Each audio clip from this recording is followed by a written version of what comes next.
Hey guys, so I've been asked what my favorite journal brands are, and I thought I'd show you a few of them today. So the first one is Barnes & Noble. I really like their leather journals, and they're usually tolerably priced too. Some of theirs are kind of expensive, but I'll show you the ones that I thought were both really nice and pretty good value. So the first one is this brown leather one, and this is the leather wrapped traveler's journal. And this is the first one I got back in 2006. I really like this one. It's elegant but casual at the same time. The leather's really soft. The paper's nice. I wrote in gel pen and it didn't go through really. So yeah, that's what it looks like. It has pin slots and this leather tie on it. And the tie's a little bit long, but I like that it's got pin slots and the paper's nice. The you can get refills for this, and those are like, I think $5, or they used to be, but yeah, this one's one of my favorites. Actually it is my favorite. So yeah, that's my favorite ever. My second favorite journal ever is this big brown one. It's over 600 pages, and I really like how ornate it is. It doesn't come with the hairband on it, but yeah, it's really thick. When I got it, I was kind of in a writing slump, and then I got this one, and I don't know if it was just because it had so many pages, or because it was just something new. I'd been using pocket moleskines before this most of the time, and then I got this like a different style, plain pages, a little bit larger, so it's kind of easier to write on. And I filled this thing in 3 months. So yeah, I wrote an average of like 6 pages a day when I was using this one. So I really liked it. The paper's smooth. You do kind of have to hold it open just because it's so thick. But this one's really nice. The covers are a little bit like bent in on the sides, probably because of the hairband, but yeah, this one's really huge. So yeah, and it has these ridges on the side. Yeah, this one's really nice. And then my third favorite one is this one. I really like this one. It has gold edges on the side. It stood up to collaging and even a little bit of paint pretty well. Also, it doesn't come with the headband on it, but I like to keep it closed. This one has a bookmark. So did the other two. None of these have pockets, but I just added in my own. So yeah, the paper in this is lined, and the lines are pretty decently sized, and I really like how ornate this is.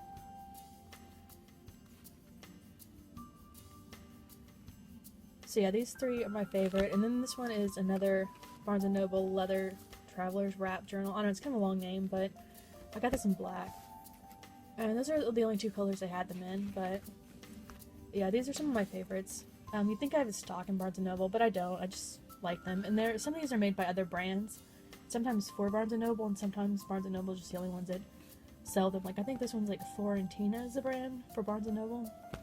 But yeah, you can sometimes find like a 20% off coupon at Barnes & Noble, so at least there's that. Some of their journals are kind of expensive, but these were a good mix of like just being really nice and being like tolerably decently priced. So yeah, this one is one of the more ornate ones. So yeah, definitely one of my favorites.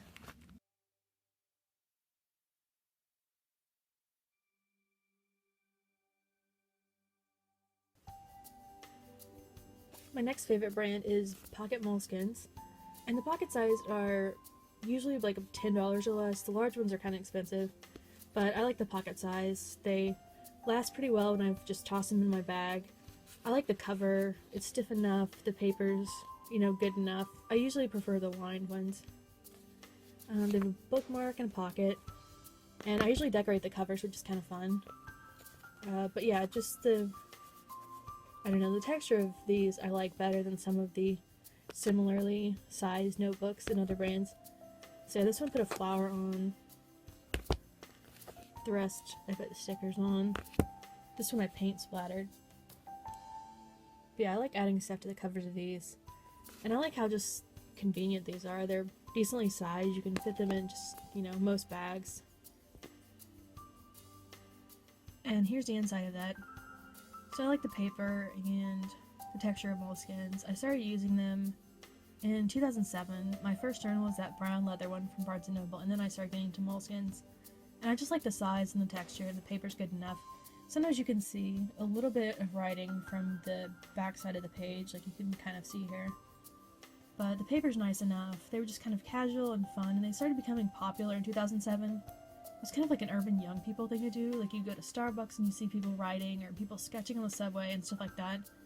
So it kind of helped turn journaling into more of a hip urban thing to do instead of like a Dear Diary childhood type of thing to do. So Moleskine kind of helped start a trend there for a while.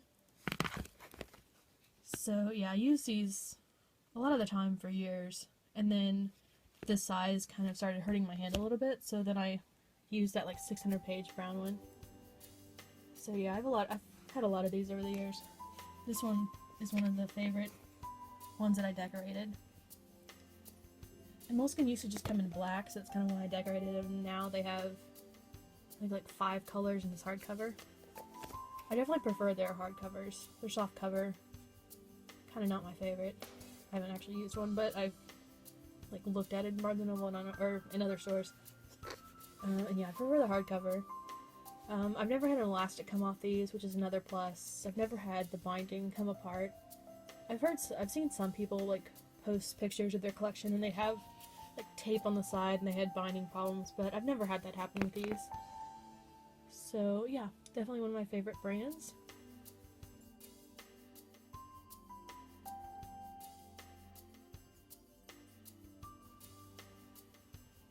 Next up is Paperblanks, and I've been on a Paperblanks kick lately. My 3 most recent journals are all Paperblanks in this style.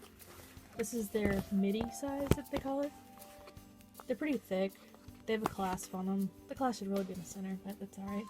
So yeah, anyway, these are really ornate, and they look like, kind of from a distance, they look like what they're supposed to be. Like this is supposed to look like silver metal filigree, and it kind of looks like that from a little far away, but it's just paper. It's kind of like embossed a little bit. So yeah, these are really ornate. The paper's pretty nice. Actually, it's really nice.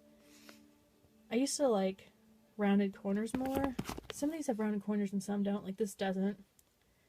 But I like the pattern enough to not mind that. And I've collaged a lot in these and they've taken it well, even with paint. So that's a plus. I can write on one side and not really see it on the other, so the paper definitely gets bonus points for that. They have pockets and bookmarks. They have a lot of different styles. Some I kind of like and some I don't. One style is like kind of like a reporter size, but it has like a kind of like plastic covered magnetic strap that's like woven through the cover. I don't like that one, but I do have one of those, and it's just the cover design won me over enough to like deal with the whole weird magnetic thing. It's like a magnet strip like woven through the cover. So yeah, some of their closures are weird and some of their sizes are weird. Like they have a few books that are like curved, like the entire journal is curved. So yeah, some styles of theirs I really like and some are not my favorite, but in general I really like theirs.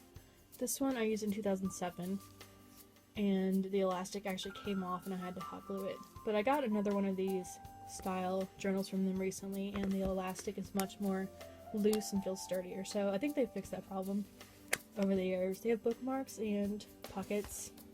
Even the edges are really ornate. So yeah, these stack up like really pretty on a bookshelf, which is kind of why I liked pocket Moleskines for so many years, like all the same size. They look really cool, like stacked up. You have like a Moleskine tower. I love looking at people's Moleskine like stacks. Just kind of random, but yeah. So yeah, these are super ornate, and definitely one of my favorite brands. The paper's really nice. They're pretty sturdy, the covers are pretty thick, and they just feel really nice. Some of their covers feel a little bit more cushiony than others. Like this feels just more like flat cardboard. This one's like slightly cushiony. Yeah, definitely like that brand. I've been into more ornate journals lately. I used to prefer just plain, like Moleskine was kind of my thing. I didn't want journals to look too girly, or I don't know, I guess like the whole childhood diary thing kind of made me feel like diaries are a little bit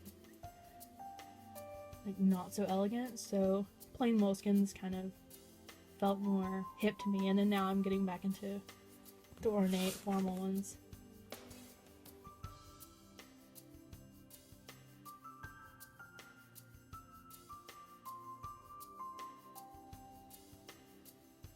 Next up in line is honorable mentions, and the first brand of honorable mention is C.R. Gibson. They make tons of stuff from diaries to baby. Yeah, they make babies. Available at Hallmark for $2.99. No, they make baby books and like photo albums and like, all sorts of gift products and crap. So I like their stuff. I had this diary from them as a kid.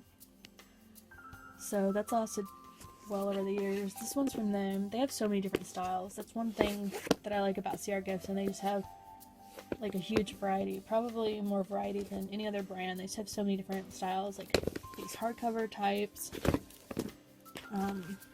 diary type things, and then these are the like markings C.R. Gibson one, and you can find their stuff pretty much anywhere. Like this, they have it like Target, Walgreens, just like all sorts of places.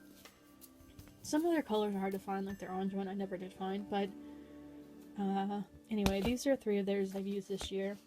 This one is my favorite of theirs, and it's their Eco line. It's got this like faux silk cover and then embroidered pattern. I just put a headband on it. But the paper in this one is thicker. The line spacing is good. Okay, it's actually... that'd be easy to show you, but...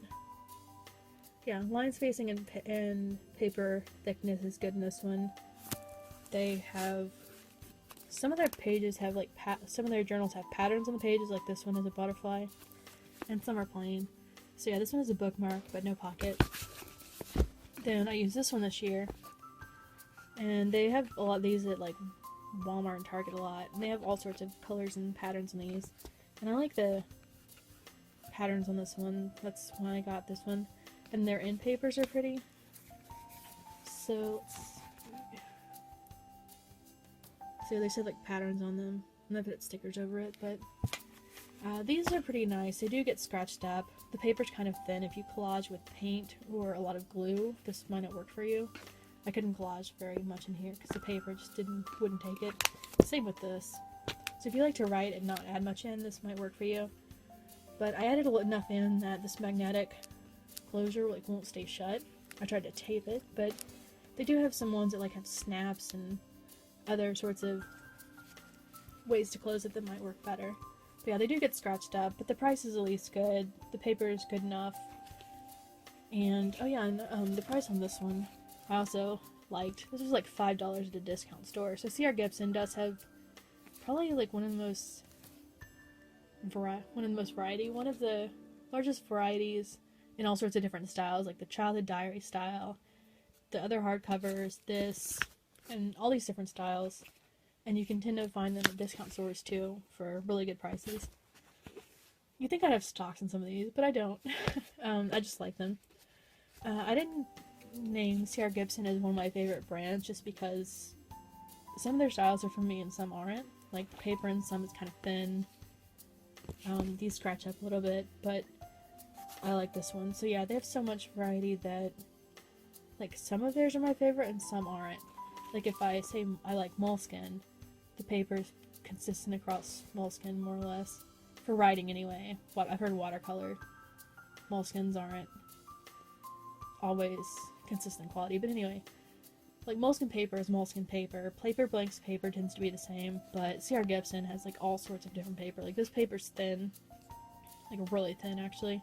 But this paper's nice. So they do get an honorable mention for having, you know, huge variety, better prices, and just some cool styles, but they're all just so different. Some are not for me. Anyway, this one is one of their markings line, and you can kind of see that the pink wore off a little bit on the side there and on the corners there, but I like how these looked when they're filled, and the cover kind of bent. So the covers in these are more like you can bend this easily, and you can't bend a Moleskine in this size as easily. So, and the paper, these are really thin. I couldn't collage really in here, it just wouldn't take it. I put paint in my collages, so if you just collage with glue, this might be fine, but I do add a little bit of paint to them. This could take collaging, so yeah, all sorts of different types of theirs, which just gives them bonus points. So yeah, that's C.R. Gibson. And then the other honorable mention goes to Peter Popper Press. And I actually haven't used theirs, but I've bought enough in their brand that I'm still giving them an honorable mention. So yeah, I first discovered these this year. I saw this one at Barnes & Noble, and at first I thought it was a Paperblanks journal, so bonus points for that. And this was like $8, which is a lot cheaper than Paperblanks, so they do have some like metallic and just details on the covers, which is nice. The covers aren't as thick as Paperblanks, and the paper's a little bit less smooth, but they do have a pocket, but there's no bookmark. So yeah, here's some of their different styles. This one's pretty.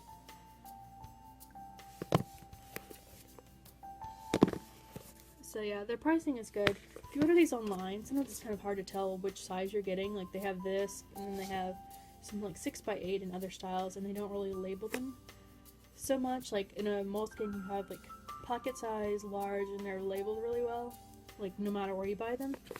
But Peter Pauper Press kind of aren't as labeled, but the covers are really nice. They have some cute ones too. They're more girly. So yeah, those are the honorable mentions, and let me know what your favorites are. Okay, bye.